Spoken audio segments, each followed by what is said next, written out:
Story of my wife who left me 2 weeks after getting married and sued me for divorce and accused me of rape and wanted $20,000 in settlement. But it's not your typical gold digger who wanted money story. No. This story isn't like that at all. It gets weird. I am still very much puzzled and I would like to know what you think. This is how I ruined my life. I am a Korean American who grew up in the US and I spent my 20s in South Korea teaching English. And I met a girl. Cute little Korean girl. We worked in the same building for about a year just as friends and then we began dating.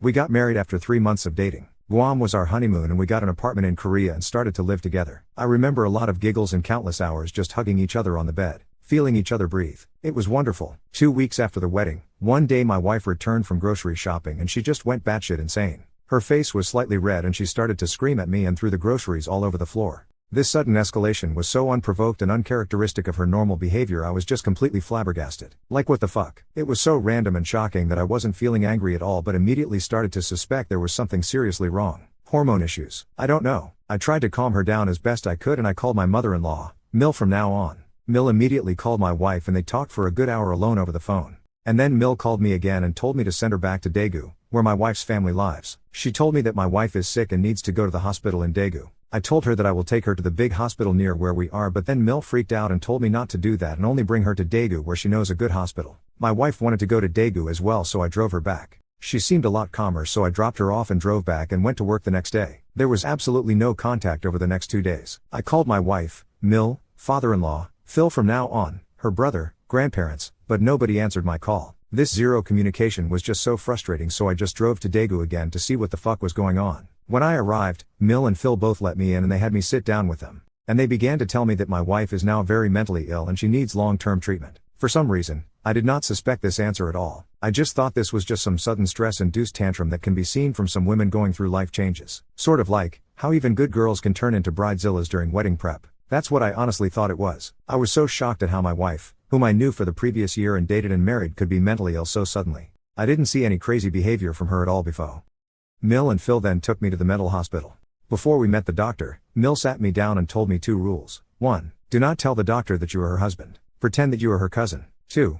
Do not say anything or ask questions. Just listen to what the doctor has to say. I was just so stressed and in shock. I agreed to everything. I just wanted to see my wife. The doctor came in and told us that my wife has the following conditions: severe depression, depersonalization, and dissociative disorder. What the fuck? I didn't know what any of those were and I had a million questions. But Mill abruptly ended the meeting and pulled me away from the doctor and we went outside. I observed my Mill paying for the hospital visit in cash and she did not use the Korean National Health Insurance at all. I later learned that this was not to leave any paper trails of the visit that can be looked up in National Health Insurance records. Mill and Phil both emphasized that she is sick because of the wedding and marriage that happened. They told me that I should have been more accommodating to their daughter and treated her better. I apologized to them and they told me to go back and wait quietly. So I did. Some of you might wonder why I didn't press the issue further, but in Korean culture, especially to the in-laws, I was not supposed to disrespect them by going against their words, especially when my wife was so ill.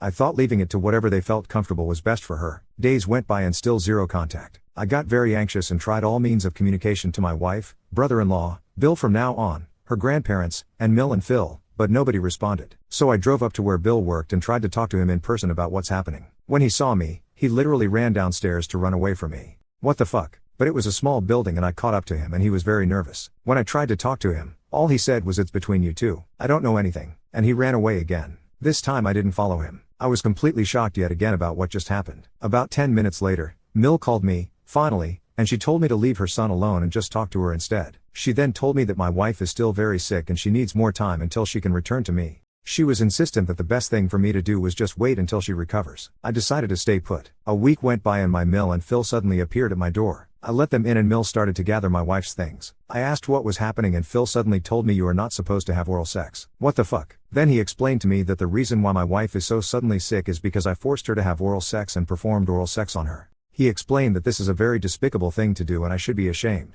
Completely taken back, yet again, I explained that I never her to do anything and what we did was consensual and she did not have any issues whatsoever. Furthermore, I told them that what we do as married couples on a bed is really private and should not be a topic of discussion, even from her parents. But Phil and Mill refused to reason with me and just kept telling me that having oral sex is a terrible thing and any woman will be mentally ill after engaging in such shameful behavior. Then I completely lost my shit and yelled at them for the first time. Well then, fucking 99% of the world is mentally unstable. Don't sit there and pretend that you guys never do it. I then told them to get out and they left with some of my wife's belongings. A few days later, I received divorce lawsuit papers in my mailbox. My wife was suing me for divorce and $20,000 in settlement. She claimed that I raped her continuously during the 2-week marriage and I abused her emotionally and mentally. She wrote that she now has all these mental conditions because I sexually abused her. I couldn't think straight for a while and I just could not believe what I was reading. The woman of my life, the woman that I married just a few weeks ago, was suing me for divorce. Not only that, she was writing all these horrible things vilifying me as some American sex predator. A few years ago there was a big scandal of English teachers from America having sex with many Korean women and filming in secret. And what was more astonishing was the complete set of recordings. She submitted recordings of our conversations, dating back all the way to our first date. She was running a recorder, on her phone maybe? Continuously during our dates, and she recorded all of our phone conversations. She attached parts of our conversations that would represent me as horny American when we were just mindlessly flirting or joking. I am not sure if she recorded our sex, but she didn't submit anything because surprise, I didn't rape my wife and it would just show two people having just vanilla sex. Was she just trying to rip money off of me all this time? Like a fake Asian marriage for status or quick lawsuit money? But that didn't make sense at all. I was just a poor teacher and I didn't have any money to begin with. My wife and her parents were completely fine with that, and it was her parents who willingly paid for the apartment down payment and all the furniture, etc. I paid for the wedding. That cost them well above $20,000. They were genuinely trying to make their daughter settle down with me and were hoping for a good life. What the fuck? Nothing made sense. At the time of the divorce lawsuit, Korea was going through the Me Too movement and the whole society was extremely sensitive to women claiming to be sexually abused. My wife took full advantage of this and did a great job presenting herself as the helpless meek Korean woman who was powerless before a predatory American man who tricked her into marriage and raped her over and over. Took a while for me to recover, but eventually I got my shit together and hired a lawyer to fight back. But the outcome wasn't looking great. It was basically her words and recordings versus my words, and domestic cases claiming sexual abuse were extremely favoring women at the time in Korea. But as the trial progressed with papers and rebuttals being submitted week after week, she made a mistake. She claimed that I showed up near her place to threaten her at a certain time. But I wasn't there, and Korea has CCTVs everywhere to prove where I was instead.